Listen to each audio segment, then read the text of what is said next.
আল্লাহ মাবুদ, এত গরম কেন?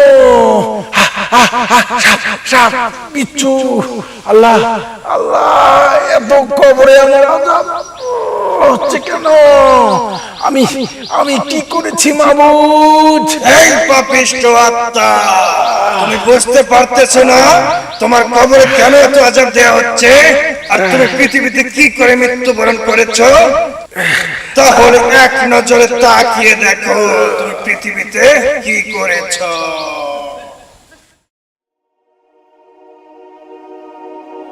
আজ একটু তাড়াতাড়ি আসলাম, মসজিদের খাদেমের আগে আসলাম।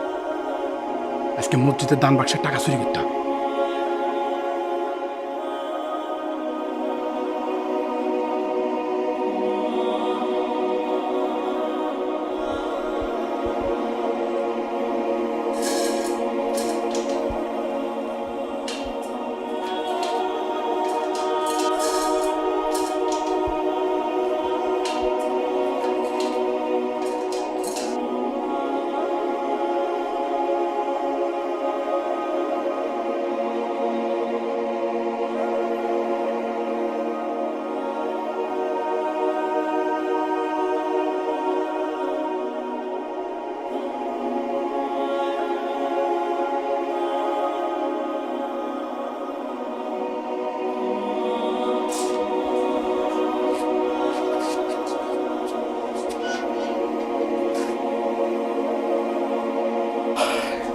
আল্লাহ, বাঁচা গেল, কেউ দেখে দেন, সম্মানটা রক্ষা হলো।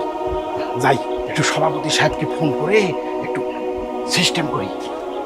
সভাপতি সাহেব, আমি নিশ্চিত এই মসজিদের দান বাক্সের টাকা এই বুড়া খাদেম ছাড়া মসজিদের দান বাক্সের টাকা কেউ নেয়নি। 80 বছর আছে, কবরে পা দেওয়ার উপলক্ষ চুরি করে এখনো। আরে চুরি করে মানে করে, আপনি চলেন, যা দেখবেন ওই চুরির কাজে ও লিপ্ত। চলেন। আমি সব সময় দেখি ওই বুড়া খাদেম চার দোকানে বসে পেঁয়াজু খায়। কপি খাবে না, তা খাবে না, পেঁয়াজু খাবে, কোনো হুঁশ থাকে না। আরে বেটা, মসজিদে কয় টাকা তোমাকে বেতন দেয়? তুমি এত টাকা পাও কই? হ্যাঁ,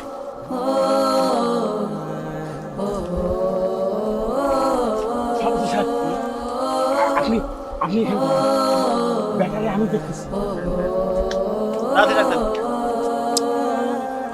আমার তো সন্দেহ লাগতেছে, এই লোক তো এই কাজ করা ইয়ে লোক না।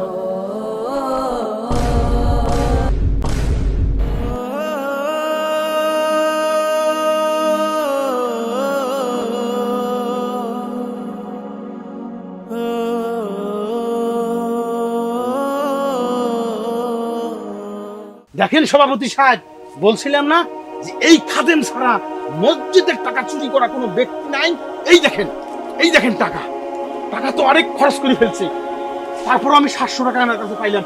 যাইয়া দেখি বেটা আরামে 1 2 5 7 টাকা গুনতেছে।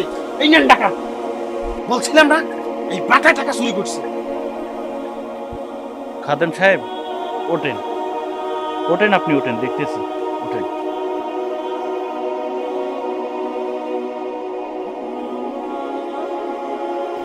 বাবা বাবা, আমি টাকা চুরি করি নাই বাবা। আমি বেতনের টাকা 2-4 পয়সা করে রাখিয়া জমা আছে, সেই টাকাটা আমি গুনতেছি। আমি দেখবো চিকিৎসা করার জন্য কয় টাকা হলো, আমি তার জন্য গুনতেছি। বিশ্বাস করেন না আপনি, আপনি বিশ্বাস করেন না। বাবা, তোমরা জানো না আমি ছোট্ট থাকিয়া আপনার খেদমত করতেছি। আমি কোনোদিন আমার চুরি দেখছেন না? আমি কারো চুরি করছি বাবা?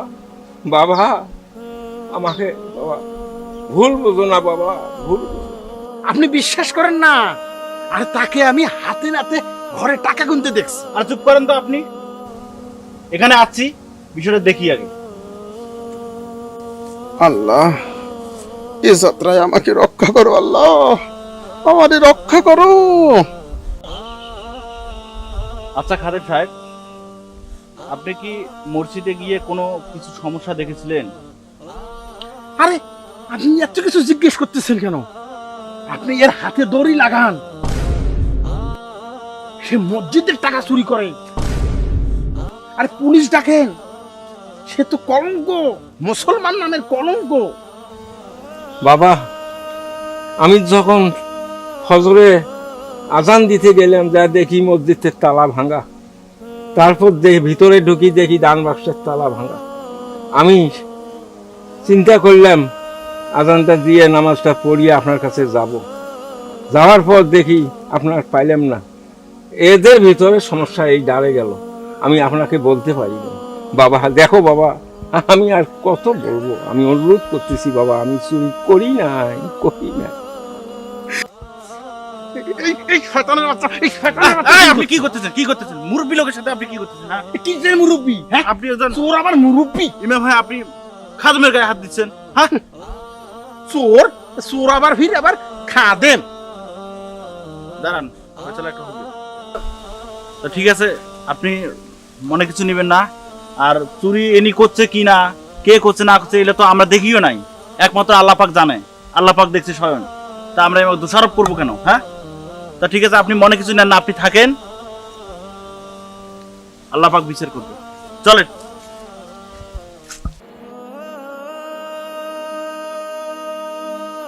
এ আল্লাহ, আমাকে কি পরীক্ষা করতেছেন আল্লাহ?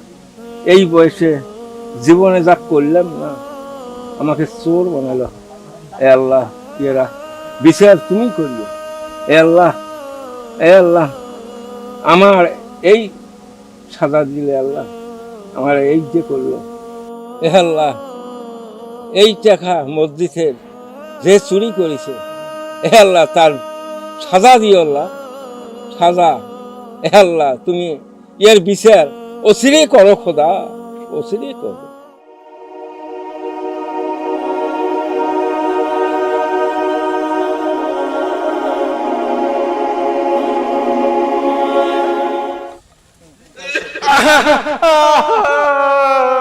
না, ও আল্লাহ, আল্লাহ আমাকে ক্ষমা করে দেন। আমি আমি দুনিয়ায় আর কোনো মসজিদের টাকা চুরি করব না। মাবুদ, মাবুদ, মাবুদ, আমি অন্যায় কাজ করেছি।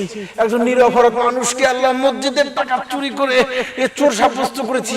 ও মাবুদ, মাবুদ, আমার কবর খুব আজাব হচ্ছে। মাবুদ, মাবুদ, আমাকে মাফ করে দেন। ও আল্লাহ, ও আল্লাহ, ও আল্লাহ, ও আল্লাহ, আল্লাহ গো, আল্লাহ, আল্লাহ মাফ করে দেন, মাফ করে দেন, মাফ করে দেন। এই পাপিষ্ট আত্মা, তুমি জানো না মানুষ একবার মৃত্যুবরণ করলে সে পৃথিবীতে যে রকম ফলাফল নিয়ে কবরবাসী হয়, তার সেই রকম ফল তাকে তার কবরে দান করা হয়। তুমি পৃথিবীতে যত খারাপ কাজ করে মৃত্যুবরণ করেছো, তাই মহান আল্লাহ রাব্বুল আলামিন তোমাকে কবরে এই ভয়ঙ্কর আযাব দিয়েছে। এ থেকে কোনো রক্ষা হবে না।